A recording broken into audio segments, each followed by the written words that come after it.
everyone. Welcome to Back Alley Chat. I am excited to be here today with an amazing guest, a force to be reckoned with, Miss Lauren Hunnewell. A little background, Lauren, I've known her for 15 years, and she is someone that I truly admire and respect a lot. She's a fearless dream chaser who has overcome countless obstacles and setbacks to become an expert in her field of personal development. From South Florida to the Big Apple and back to SoFlo again, Lauren has taken big risks and making very bold choices and has never stopped learning and growing and has remained focused on her mission to help others reach their full potential. Today, we're going to dive into her inspiring story, including some of the hardships she's faced and valuable lessons that she's learned along the way. So get ready to be inspired, and let's welcome Lauren to the show. And really quick, guys, if you have any questions or updates or whatever, go down in the comment section below. And half of you aren't even subscribed. What's going on? Please subscribe. Love you guys so much. Hi, Lauren. How's it going today? I'm doing well. Thanks for having me here, Allie. It's awesome. So, like I said, I can't believe we've known each other for like 15 years. Wild, right? Oh my gosh. How can we even say that? I know. And it's not like we've been best friends the whole time, but we have been around each other's atmospheres, right? Yes. And have been able to see each other's journeys a little bit. And you brought up the really funny memory the other day where, you know, sometimes I just say things for shock value. I don't even know what I say half the time.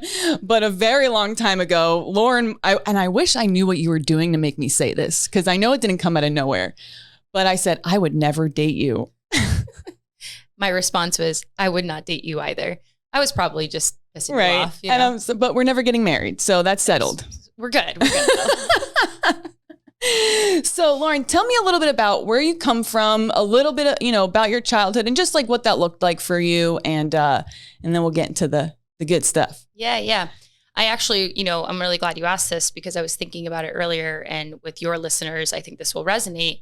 So in my childhood, believe it or not, my mother is a recovering alcoholic and my father is a recovering drug addict. Okay. And so a lot of my story that we're going to dive into today comes from that reality and being very aware of, what alcoholism can do to a family, what drug addiction can do to a family, and how much I didn't want that to be a part of my story. Mm-hmm.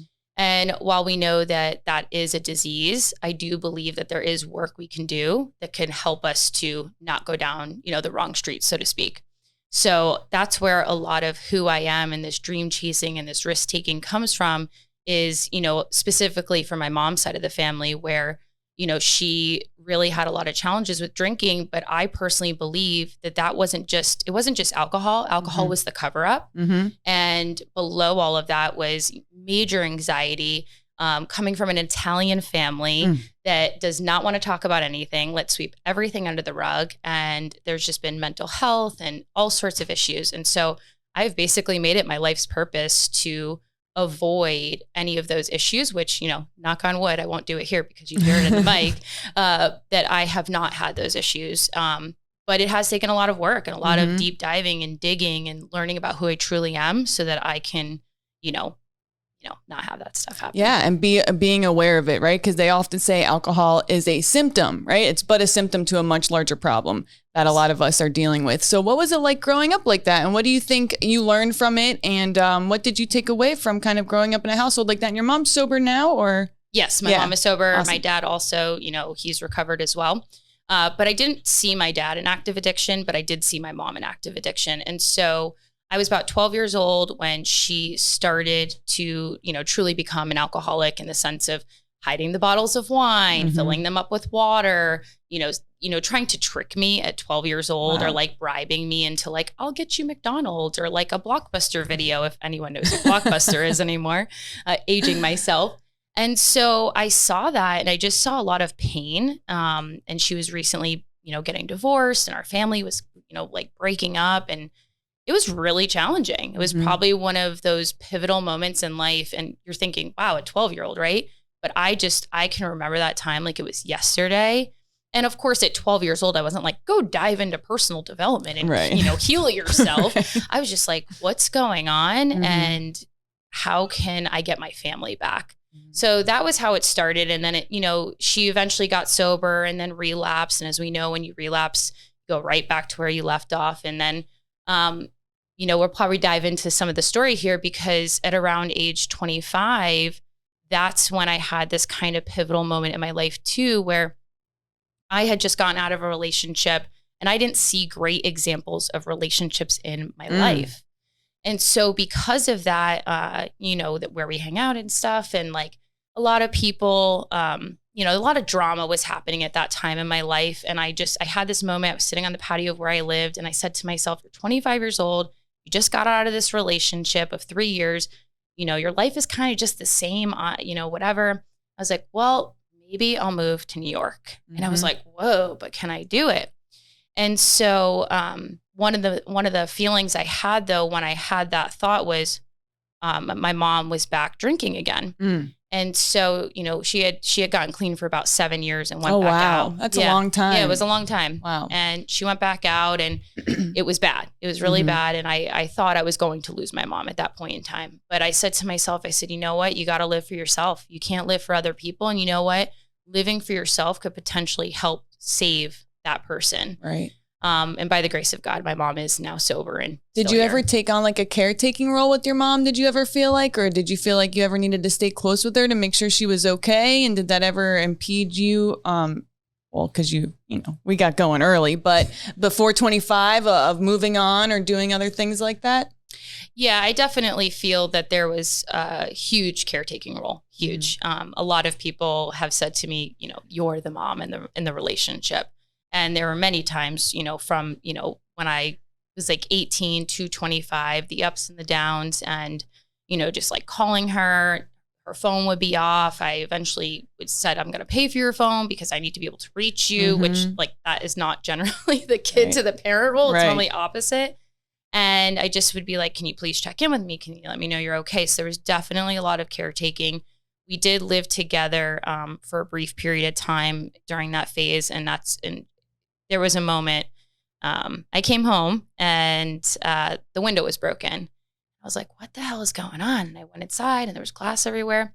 She had taken herself to the hospital to get Xanax, came home, didn't have the keys, broken through the window, climbed through it, and was like, all messed up in bed. And I just went to her and I said, you need to get yourself clean, man. Yeah. I was like, your kids fucking need you. Yeah. And that was, again, another like just huge moment that seared into my brain.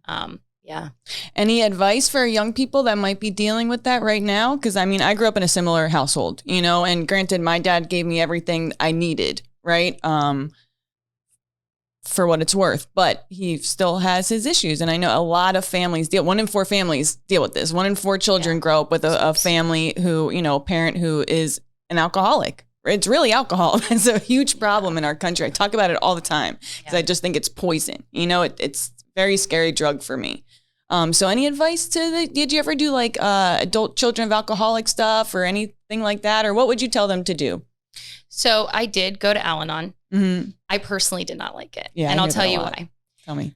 I didn't like it because I felt that a lot of the people that are close to people get stuck in the problem and not the solution. And I'm very much, what's the solution? And a lot of times we have to separate ourselves from the person who's in active addiction and just understand that when they're in that place, it's not who they truly are. And you're not going to save them. And a lot of times you're going to enable them, and understanding that you need to do what is best in your own life. And if you're a young person and you're listening to this thinking, but what do I do? What are some, tangible, outcomes? Like what can I actually do? And I know that this is going to sound like woo woo and stuff, but I didn't start this stuff young. But now that we have all these, modalities in life, I would suggest like journaling. What are you feeling? What outlets do you have? Can you go on walks to get out of the house? Can you, meditate? And if you're older, just really, I would separate myself from the situation, care for the person, love the person, let them know, if you do get yourself some help, I will be here. But during this active addiction, I can't be involved, because for me, the craziest part is with my mom is that when she's not drinking, I'm her best friend. I love her. When she drinks, I like the devil comes out of me. It is insane. And I just know. She doesn't even have to tell me. Right. I could just be by her and I'm like, something is wrong with you. So it wasn't, at some points, it truly wasn't healthy for her to have me by her either, because I was only going to make it probably worse. So I had to really separate myself. But that's where in this world we get to be individuals, and we realize we have to live for ourselves and not for anyone else around us, not our parents, not our friends, not our significant other, but truly, like, what do you want in life? Who do you want to be? And you have to be fearless about that. Yeah. And so this thought came to you when you were 25, you're sitting on your balcony, you're going through all this stuff, and you think, I want to move to New York City. And why not? And was that when the Jay-Z song came out? That was around that time, right? It was around that time. New York. Because, okay, so you were talking about moving to New York City forever and ever, right? Kept talking about it. And people talk about a lot of things, right? People talk a lot and say they're going to do a lot of things. And then before we know it, you're having a going away party. And then you left. You were gone. Lauren was out of here. Yeah. And so you arrive in New York City. What was your plan? How did you get prepared to do this? Were you prepared at all? Or how did you get over the fear of losing all your, like, leaving your friends and family and the place you grew up and know and love behind? Yeah. So just for reference, this is about now, God, like 11 years ago, 12 years ago that I did this, but it was huge. And I think that it was one of those moments in life that when I had the moment sitting on the patio, you should move to New York. It was a scary thought because I go, oh my God, but can I do this? And at that point in time, I didn't have the awareness or the internal dialogue to trust myself 100%. So at that point in time, it was my best friend. So I called her and I was like, hey, I think I'm going to move to New York. And she was like, okay, I think you can do it. And when she said that to me, because she told me that, then I believed I could do it. And so from that point on, I was like, okay, it's about 6 months until I'm moving. What do I need to like make happen to like really make this a reality? So first things first was I was in college. So I found a college to go to and I, applied all those things and got accepted. And what did you go to school for? Hospitality. Okay. And you got a bachelor's in that or? Bachelor's in hospitality. Okay. Yeah. So I did that. That was step one. And then I had to like tell everyone, which was like really scary for whatever reason. Right? I don't know why, but it was just like, I was petrified. It makes it real. It makes it real. And also like, then everyone comes in with, oh, but it's cold in the subway. Right. And I mean, every freaking reason under the sun as to why you shouldn't go for what you want. And as Allie said, I talked about moving to New York for 10 years to anybody who would listen.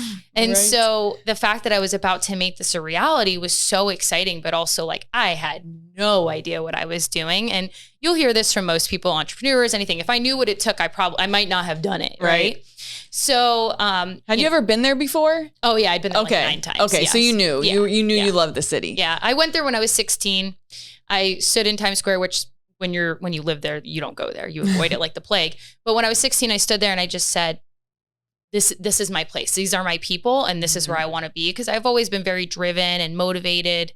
And we live in South Florida and it wasn't always that way. So I didn't have that like, group of people like, wanting to do more. And I wanted that. So that was where the emotion came from to want to go there. So how did I get myself ready? To be honest, I just had some money in the bank and that was really it. I reached out to an ex's aunt who unfortunately he's passed away from drug addiction.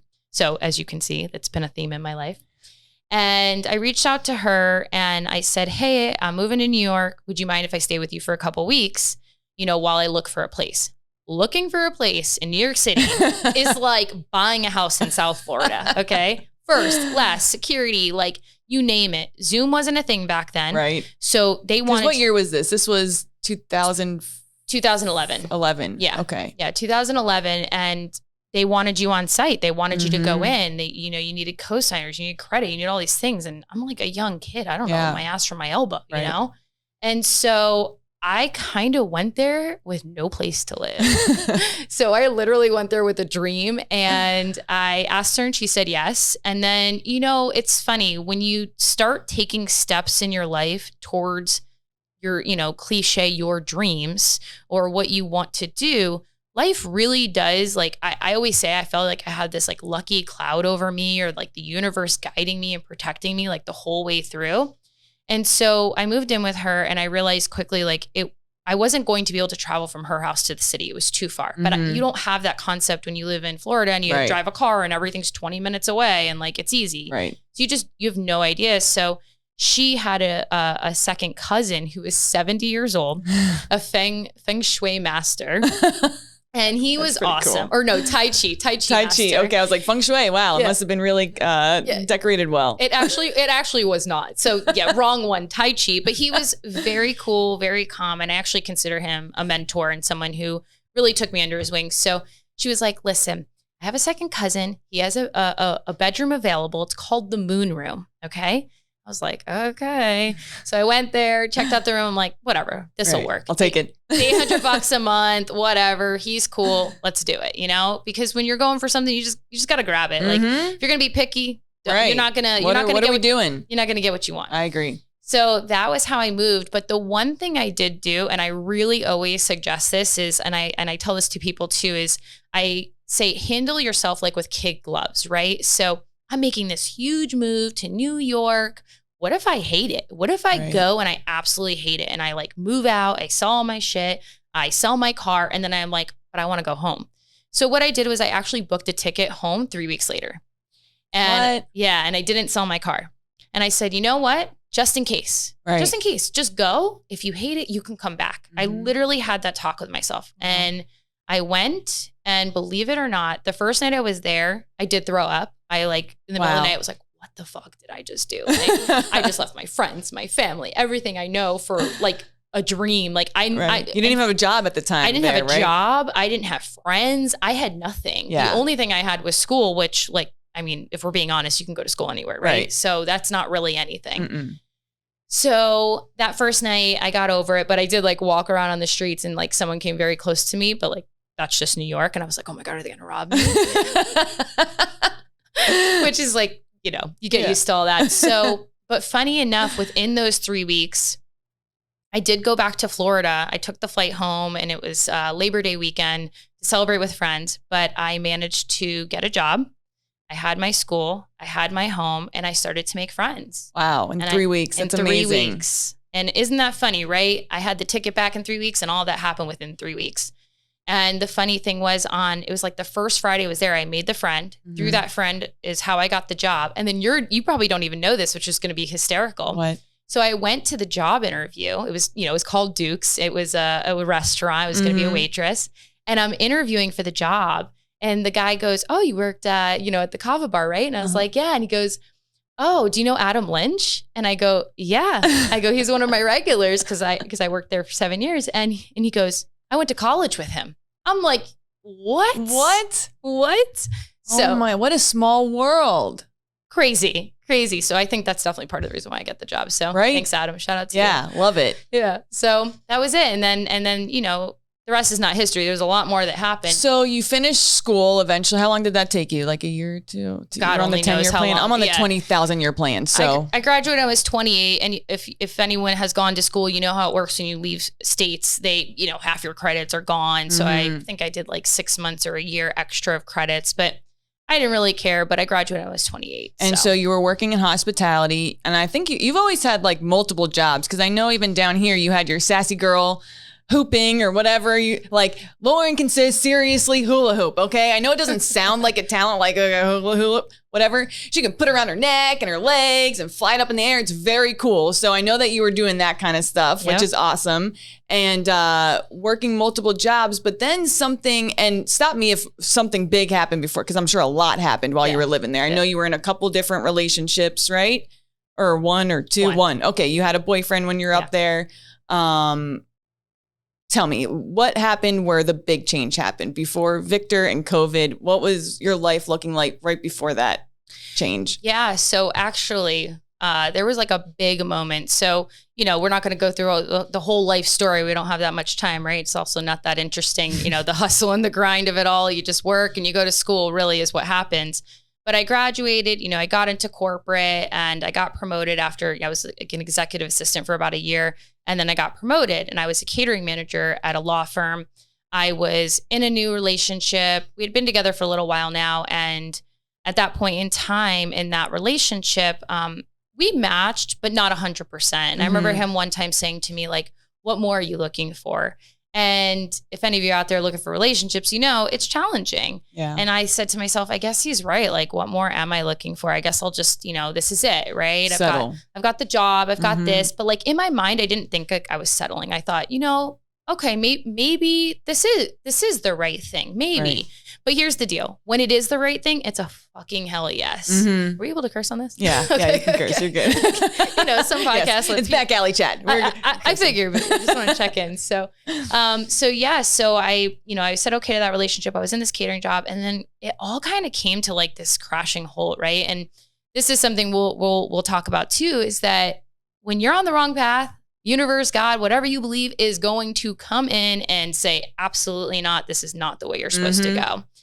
And what happened was, and this is like a funny thing, but my boss was terrible. I hated him so much. He was so mean, all the things. And I like requested off for a wedding 6 months in advance. And he told me no. Wow. Yeah. What? Are you kidding me? He denied it because his kid needed daycare. And I said, well, do you think we could work something out? It's a close friend. What does that even mean? What does that have to do with anything? I requested off, and then It's your time. That's what I was telling you this the other day. When I take my time off at work, this is my time. That's part of my compensation package is my PTO. So I think I can use it, right? That's how that works, or what? And like, it wasn't a blackout day. It was just like, what? And then this mofo had the nerve to call me and say, no, I can't, denies me, and then puts his on the calendar for those same dates. Are you freaking kidding me? Wow. So again, I had one of those moments. I was sitting there, and instead of getting pissed off like I usually would, because this is another truth, right? We can take control of our reality if we want to. We can sit there pissed off, hate everything, or we can say, you know what? I don't need to be treated this way. But I do say have a plan. And again, It was another 6 months. I said, okay, in 6 months, funny enough, what I was going to do, because this is a little bit how I am. I said, the week that he wouldn't give me off, that's the week I'm going to quit. I love it. You best believe I did. Right. So I didn't say anything, obviously, until I was like, okay, I'm going to put my 2 weeks in. But I just said, you know what? That's it. I'm done. And then in between all of that, some stuff went down. So by the time I left the job, I did leave the job. Me and the relationship, we crumbled, we broke up. Some stuff went down. And also at the same time, my uncle committed suicide. Oh my gosh. So it was, again, just like, what the hell? Like, another just like huge moment. And for context too, I was 32 years old. Okay. So I was 32 years old. My life came crashing down. I thought I had this corporate job, all the benefits. I had the boyfriend, the house, the dog, all these things. Nope. The universe is like, you're not living authentically. And we can pretend all we want, but the truth is like everything's energy and it knows. So all that came crumbling down. I was living in Long Island at the time. I moved back to the city. And I just remember I had this moment where I was like, what am I going to do? Like, I'm such a loser. Like, look at me. Like, I thought I had it all and now I've got nothing. And it took about a year to kind of like rebuild from there. I took some time off from work. I actually went back into serving. I worked at a kids gym. But I think, the funny part How did that feel, like going from such a high to kind of a low for you? Because you felt, and I understand the feeling, like I always want to be doing something, that I can be proud of, that's like making it happen. And, so how did it feel to have to take a step back from being that life and just kind of go back to the basics of like serving, working odd jobs and just trying to cover rent? Like, and how did you, have the confidence, or keep the confidence or self-esteem to build it up again? Yeah. I mean, I really didn't have the confidence at the time. I think what it taught me was to truly be humble, that, everything we have in life, like right now I'm in a really great place in my life and I'm so thankful, but to know that can change in a minute, and to never not value it and to never not have gratitude for where you are in the journey, because I think that's what happens. We just move the goalpost. Like, I want. But like, sit for a moment, wherever you are right now, and ask yourself, what do you have right now that you wished for or prayed for 5 years ago? How are you different from 5 years ago? And I bet you there's so many things that you're like, oh my God, wow, I didn't think about that. And the thing is with gratitude, when we have more gratitude, the universe gives us more because it's an energy, and gratitude is attracted to gratitude. But when we don't have that like appreciation for our lives, it can't come. And so I think I needed to go through that to just realize all those lessons and that, you know what, none of this is guaranteed and it can all be taken away in a heartbeat. And also to truly live authentically. And so funny enough though, and you know, this is about getting older, but I look back on the kids gym and I look back at waitressing again and I miss those times. Yeah. Simple. Yeah. You know, life was so easy and now life is more challenging. I'm in a very serious role. I have a lot of responsibility. I have a lot of clients and my bosses and my coworkers and direct reports. You know, there's a lot going on all the time and I love it. I'm obsessed with it. But we, again, move that goalpost and we don't value and appreciate where we're at in that moment and know that it's not going to always stay that way. Right. And sometimes we need that break. We need to just kind of go inward and be like, who am I? Who do I want to be? What do I truly want? And like, what do you truly want? Not what is your mom telling you, your dad, your friends, because the whole world will tell you what you want. Right. Or what they want, what they see, they want for you. You know, because like when you spoke about leaving your corporate job after so long, it makes me think about Francis, my dad, because my dad is like a typical boomer, sorry, dad, / Gen X or whatever it is. Okay. That thinks that you need to start there and you're going to work your way up and you need to be safe and reliable and get that paycheck and the health insurance. And it like kills me. It like the dagger through my heart, you know, because it's just not for me. I even had to tell my boss that, and I love my boss. Like I love the people I work with, but I'm just like, I don't know if this like working for the government is very Allie. I want to burn the government down. I don't even know, you know? It's a fallacy. It's all a fallacy. Right. Truly. It is. We can live any life we want. And I've seen that proof in my life now so many times. It's fascinating. And while it is nice to work for someone and kind of just show up and you get to leave when you leave and you get all that stuff, if it's not in your heart and your soul, I mean, think about it. We work 8 hours, 10 hours a day, every day. And guess what, people? We're going to be doing that a real long time because what they're moving Social Security 70, String will be 90 by the time we get there, or like a robot will have to take over and be our payee or something weird. I can just see it now. Yeah. So we're going to be working a really long time. So my biggest thing is find what you love to do. And I know this is a super cliche, like, quote, but like find what you love and you never work a day in your life. Now I don't agree with that because there's plenty of days you're always going to work. Yeah, I love what I do, but like there's some days I'm like, I just don't got it in me today, you know? But I don't believe that there's this cookie cutter life. And one thing on that, and this is a conversation I had with a past guest, Debbie, you know, she spoke about, we have a lot of kids that come in through treatment and stuff like that who maybe haven't ever had a real job. And we asked them, if you could do anything, what would it be? And it's not because you can do anything right away. And I talk about this a lot. You know, when I first started adulthood, I had stacked up some odds against myself. I was on probation. I had multiple felonies. I didn't have a car. I didn't have a GED. I didn't have a bank account. Like I was in rehab. Like all these things were going on. But the idea is if you like, let's say you love content creation, you can probably get a $12 an hour job as an intern doing something related to the thing that you love. Even if you're not there yet, you can start in a place that like is cool, you know? 100%. 100%. It's all about just starting.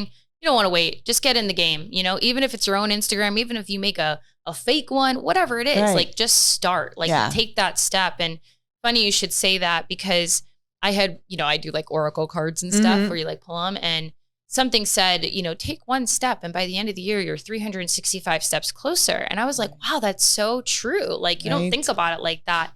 And the job I have now, that's one of the So how did that occur? How did you get the job? Because you were in hospitality and I don't know anyone that's like, I want to be in hospitality. I know that they're out there, but I don't personally know any besides you, okay? Like my nightmare. I mean, really, I don't want to do that at all. So how did you go from that to what you do today, which is like personal development and coaching? And what was that transition like for you?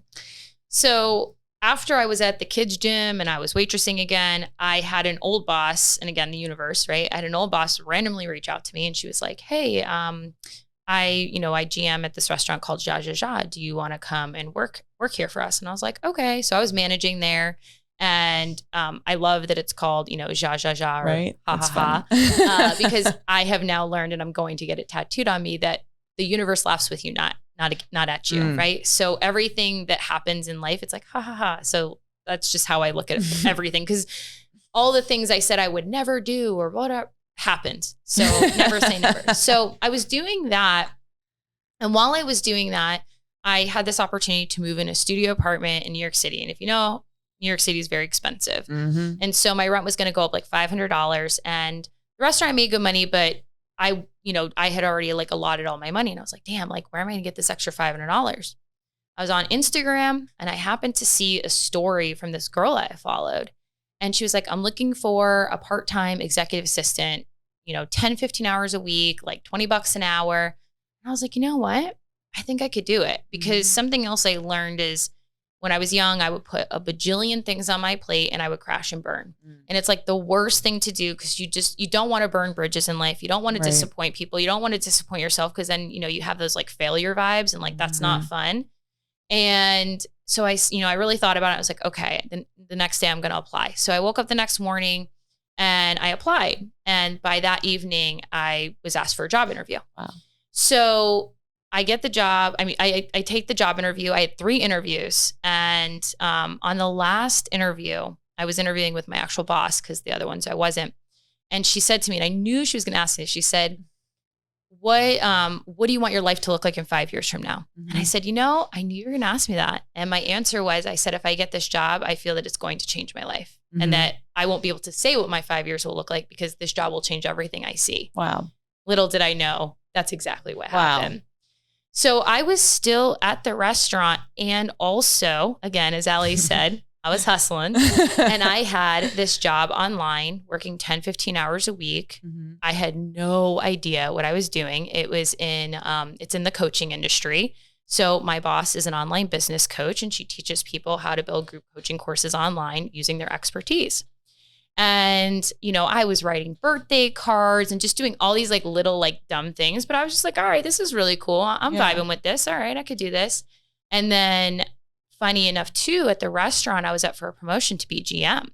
So it was like this really interesting time where I had both jobs. I needed to make more money for the apartment. I did move into the studio. I loved it. It was in Harlem, and it was January, and I didn't know, like, she had said like in 3 months we might like take you on full time or something. So I was like, oh my God, I'm gonna like have this like, fork in the road. In 3 months, I'm gonna have to decide. That wasn't the case. So what happened though, was in those 3 months, I was supposed to, like I said, get, the GM position, and then boom, COVID happened.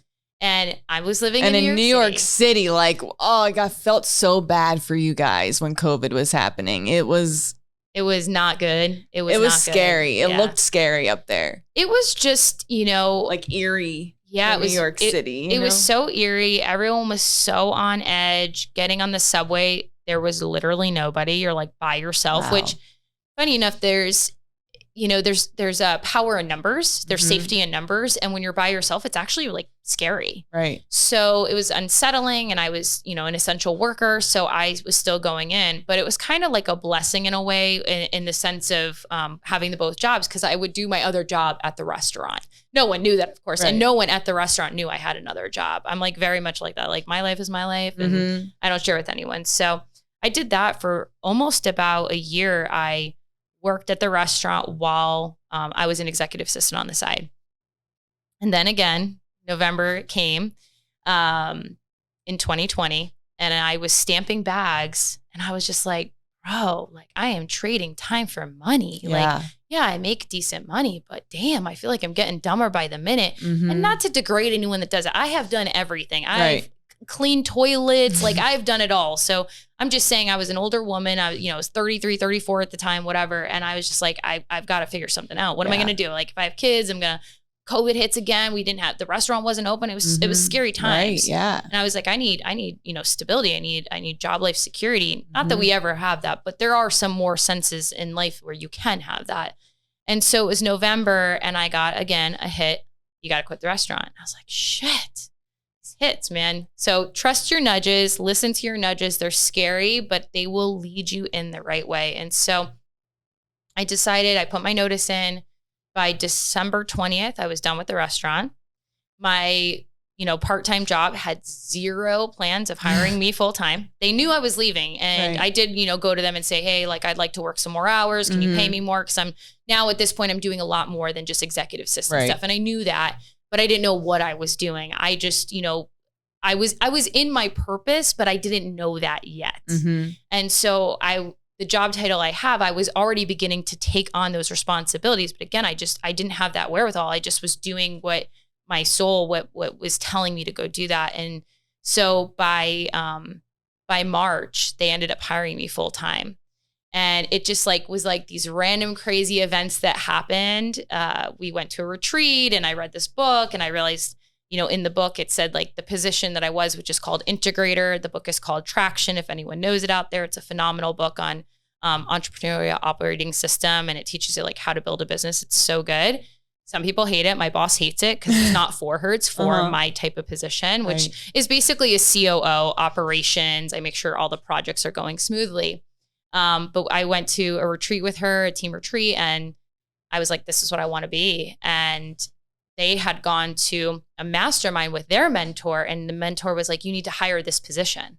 So full-time in the business. So it literally all just came to a head. And by April 1st, I was hired full-time. First full-time employee in the business, 401k, all the things. Wow. Yeah. And it's been 2 years since all that happened. And I saw one of your Instagram posts and I actually resonated with this. You were like, this was my best year ever. And you're talking about 2020. And you were like, I feel bad saying this because I know people had, and I felt that, I don't know if I would say it was, I had a really great time during COVID.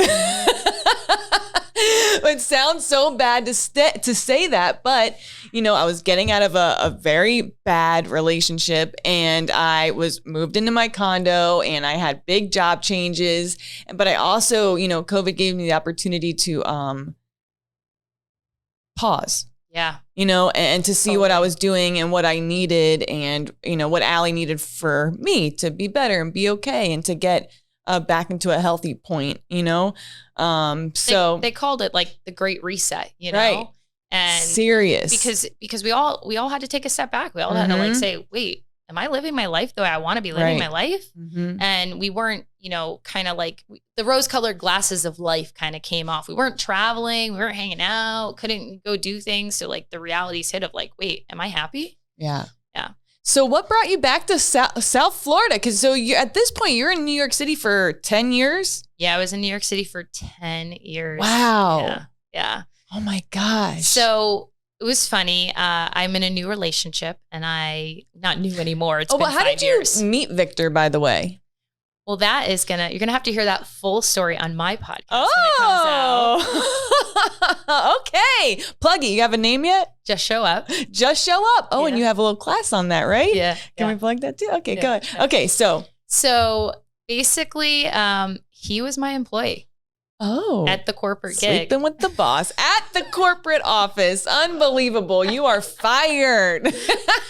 Luckily, I was already planning on quitting that job. Thank God. So, yeah. That's so funny. Yeah, he basically, we worked together. And what's so funny about life is I had no idea. And we were working together every day, 8 hours a day, just talking. And then all of a sudden one day, we worked with this older woman. She's also Puerto Rican.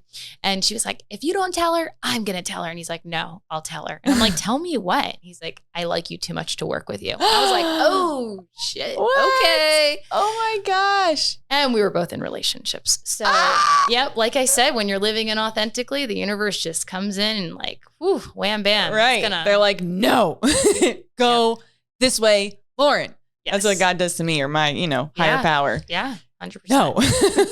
So new job, technically, and new relationship. But now the relationship's been a long time and the job's been a few years.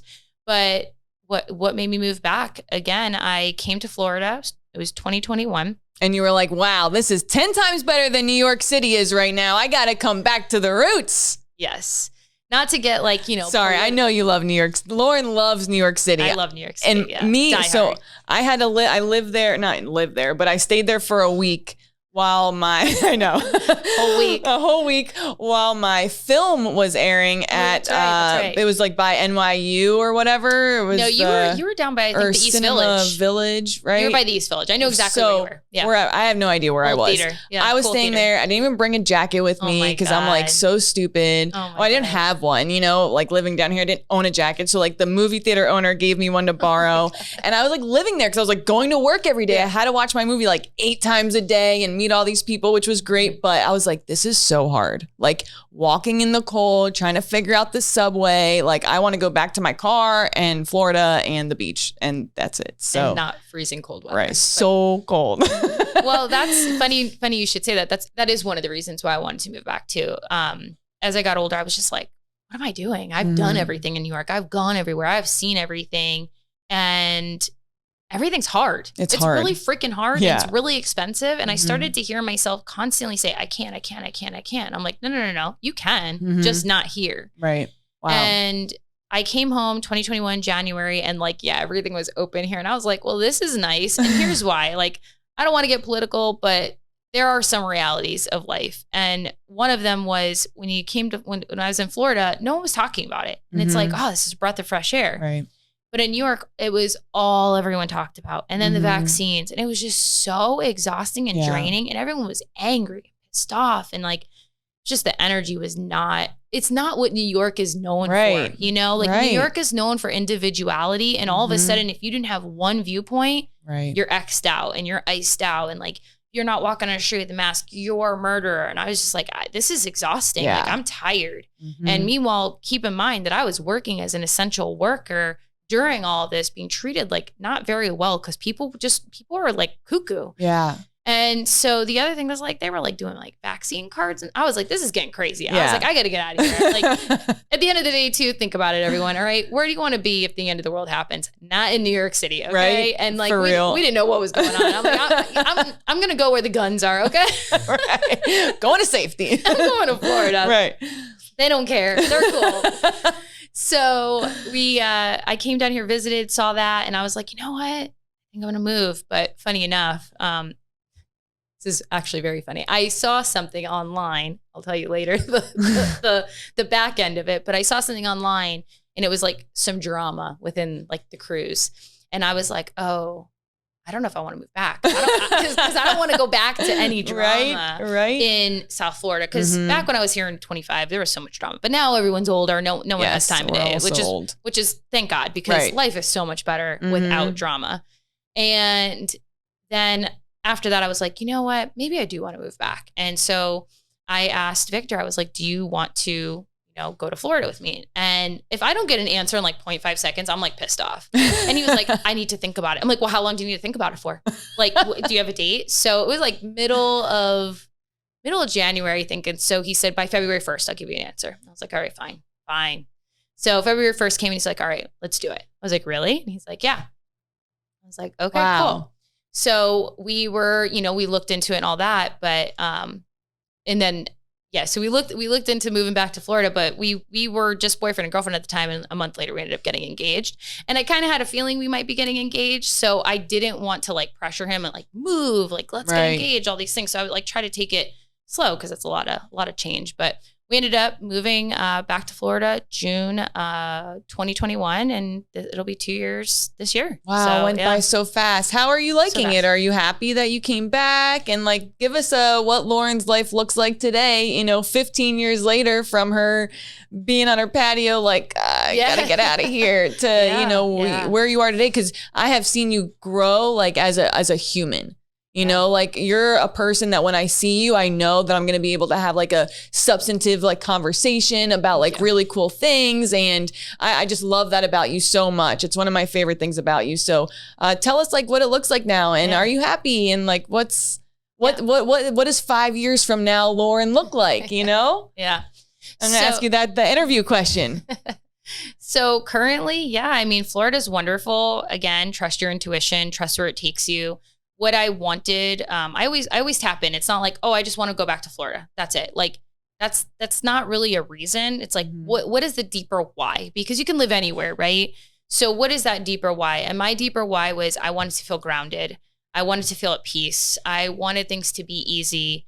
I wanted to be able to go to the beach or go to the grocery store and hop in the car and it takes 20 minutes versus 2 hours and a whole dang ordeal. Wow. And that's exactly what I've gotten. And moving back with my fiance was definitely a highlight, like coming home with a love, a partner, but there was definitely some ego attached to that too. And it took him some time to like get used to being here in Florida. But you know, now that we've kind of like worked out some things, because we've been engaged now for a couple of years and we were newly engaged and he was away from his family, and Florida is vastly different from New York. So he was, you know, huge culture shock for him. But, you know, it kind of made us, you know, speed up in a way in the relationship because we were engaged. Like, do we want to do this? Are we really into this? Do we want to stay in Florida? And we had a moment where it was like, yes, all right, we're doing this. And so things are just like the best relationship I've ever been in my life. You know, we're going to get married. We're on the same page. We're motivated, driven, all of that. I love where we live. I have a rooftop where I watch the sunrise. I go to the beach and watch the sunrises. I love that kind of stuff. I know, cheesy, woo-woo, all that. So life is really good. And then, you know, with the job, which is now not just a job, but my career, where I'm an integrator, a COO. Like I said, I have all these responsibilities, making sure that the company is basically running, that the ship is steered in the correct direction. So life is really freaking good. What's some advice that you would give individuals who are considering doing some personal development? What's a good place to start that's like maybe small or easy? Or is there a book that like changed your life dramatically that you would recommend to somebody? Yeah, so I am a personal development junkie. I'm obsessed. I've been obsessed since I've been like 17 years old, when it used to be called self-help in Barnes and Noble. And I had found Tony Robbins and he just like changed my life. But I just think, you know, the reality is just be honest with yourself and stop telling yourself, oh, I hate personal development. It's bullshit. It's not. It's really not. Yes, I get it. The industry can be like, make you want to barf sometimes because it's like, okay, I get it, enough. Right. But it's really truly about tapping into who you truly are and what you want in life and who you want to be and having this massive awareness about yourself, which awareness and closing your eyes and just like placing your hand in your heart and it's like, what do I need today? Like those, we don't do that enough. And then we're wondering, why are we stressed and all this stuff? So my favorite tool to use is either a 5-minute morning meditation. I think the morning is magic. If we can set up our mornings before we head out the door to go to work or start a meeting, I think that is the best place to really start for anyone. And it doesn't have to be some 6-hour freaking morning routine that you're going to see. And some people love that, which I'm one of those people. I love a crazy long morning routine, but it's not like I'm sitting there like one thing after the other. It's like you're just going through your morning slowly. That's all. But I would say, you know, just a 5-minute meditation, tap in and maybe do some journaling. And like, you're like, a lot of people say to me, but I don't know what to journal. It doesn't matter. Just literally just write whatever's on your mind, get it out of your head. Because a lot of times in our brain, we just have this running stupid list of, I got to do this, I got to do that. Like just write all that out. Write how you're feeling, write some of your goals, write a gratitude list, 5 things you're grateful for that day. You know, it's so simple and we overcomplicate everything. Like even today I was doing a task at the end of the day. I was like, no, I'll do it tomorrow. It's going to take too long. It took me 5 minutes, 5 minutes. And I was like, I'm so glad that's done. And that's like it, you know? Yeah. So yeah, that would be my advice. Oh, and a book. I definitely have. Yes. Tell us. I think for whatever reason, this is the book that just comes top of mind is The 4 Agreements. It's a fantastic book. That's a great book. Yeah. I think that's a really awesome book to read. Yeah. I, right now, so one of my goals is to start reading more. And now, cause they always say, okay, you got to read. I can't figure out if it's okay to listen to, like, of course. Is it? Yeah. Is it? You're not reading it. Yeah, but you know what? So there's many different types of learners, and maybe you just learn better by listening. For me, I can't listen. I just have more time to listen, like when I'm driving and stuff. So I was like, I wonder if that counts. But I am reading an actual physical book called Tattoos on the Heart, which is really good. It's this, he's like a priest or pastor or whatever it is, and he helps a bunch of gangbangers, and it's just, it reminds me of work. Like all the stories in there are like, just remind me of my job, and he handles all of them with such grace and love and compassion, which is something that it's for, you know, someone in my position where you're out there all the time, you have to remember that, right? To love and have compassion and to be patient and to, you know, these people are in a crisis and to act that way and to just love them, you know? It always comes back to love, man. That's every day when you walk out of your house, how can I be more loving? How can I give love? You know, Right. what can I do in a room of people? It's just like, it's very powerful and it's so hard to remember. So when you read books like that, that's what it does. It just reminds you. Yeah. But yeah, listening to audiobooks is definitely I wasn't sure. Yeah. I was like, I don't know if it counts or not. Cause I was listening to, was it, Joe Rohn? No. Rogan? No. No. Rohn. Oh, Jim Jim Rohn. Rohn. I'm like, Yeah. Jim Rohn. Yeah, and he was like, you got to read. Yeah. Oh, yeah. He's a OOG, right? So I was like, he was Tony Robbins' mentor. right. Yeah. So I got to go to the source, right? Yes. The uncut stuff. And yeah, he was like, you got to read, you know, whatever. He recommends you read X amount of books. So when I made my goal list, I was like, okay, like this year I want to at least finish like 5 books. Okay. It's not a lot, but I'm in school. I have other things going on. Yeah. 5 books, I can commit to reading physical books. But now if I can listen to them, I could probably bang out like 20 books. Yeah. Just exactly. saying. But you see how we put these parameters on ourselves, Right. like these like arbitrary, like false I have things. to read it in person in a paperback at the beat. Right. Yeah. It's like so silly. Like, I know. no, like if you can listen to the book and like I was saying, there's different types of learners out there. So maybe you're a better auditory learner than you are, you know, reading the material. Sorry. That Christian was like, you're done. So, okay. A few other questions. Let's see. What is some of the best advice you've ever received? Wow. Best advice. These are some little questions that I thought, Yeah. that's Yeah. What is the best advice I've ever received? I have to think about that. Okay. Come back to All that right. one. What kind of legacy do you want to leave behind? I think this is a good question to kind of end on. So yeah, what is a legacy that Lauren would like to leave behind? Yeah. So this is also very tough, but what I will say is another great book is, oh man, of course now I'm forgetting it. 7 Habits of the Highly Effective People? Something like person. that? Yeah. So how he starts the book is kind of, you know, a little dark, but what he says is pretend you're at your funeral. And what do you want people to be saying about you? And kind of work your life backwards.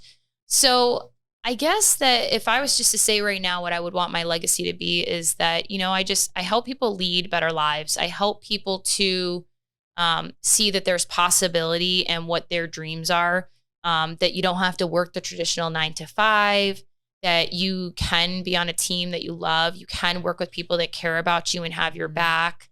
You know, that you can, you know, release yourself from the generational traumas, like the alcoholism and all of that. Like the anxiety, I've released myself from that. And of course it's constant work on ourselves, but I do believe that's all about what I would have my legacy be about. Yeah. And I didn't even get to touch on this, but I think everyone can go to Lauren. Lauren, what's your social media? Sassy Gal and Co. Yes. Sassy Gal and Co. Because you have what is it called? Just Show Up, right? So I did run a group coaching course for a little while. It's not running right now because I will say, you know, chase 2 rabbits, you catch none. So I am currently working, you know, very diligently in my job right now to become the best integrator / COO that I can be and other stuff. And I another great thing just to leave the listeners with is you can do everything you want. You just can't do it all right now. And so sometimes, you know, that was like a dream of my heart. Like I wanted to like do that. But then I got this dream job and I said to myself, you got this dream job right in front of you. And then you like want to go do this other thing. It's like, just do the dream job. And then eventually you'll gain all these skill sets and you can go put so much more into your course, Just Show Up. But I'm going to do the podcast and I'll probably have Allie on. It's exciting. And, you know, that's just going to be a passion project for now. And then eventually, you know, move into anything else. Welcome to my passion project. Yeah, exactly. You know what I mean? It's so important to do what's on your heart because you never know where it's going to lead. So 100%. Well, Lauren, thanks so much for coming and hang out with us today. I really appreciate having you. Yeah. Sassy Gal and Co. on Instagram. Lauren Hunnewell, hit her up. She might change your life. You never know.